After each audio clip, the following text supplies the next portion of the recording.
ألم تر كيف ضرب الله مثلا كلمة طيبة كشجرة طيبة أصلها ثابت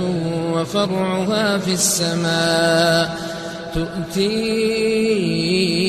أكلها كل حين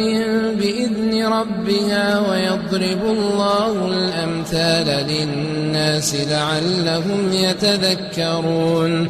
ومثل كلمة خبيثة كشجرة خبيثة اجتثت من فوق الأرض ما لها من قرار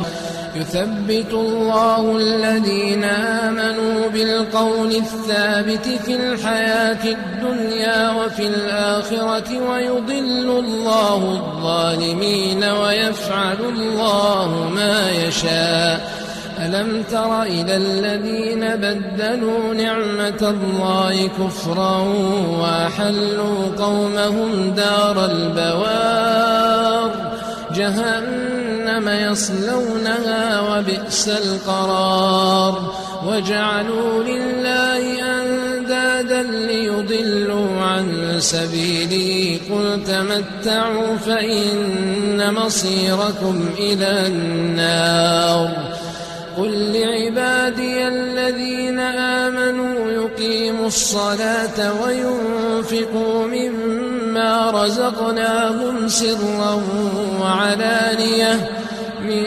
قبل أن يأتي يوم لا بيع فيه ولا خلال الله الذي خلق السماوات والأرض وأنزل من السماء ماء فأخرج به من الثمرات رزقا لكم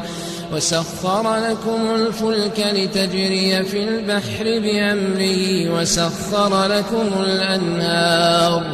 وسخر لكم الشمس والقمر دائبين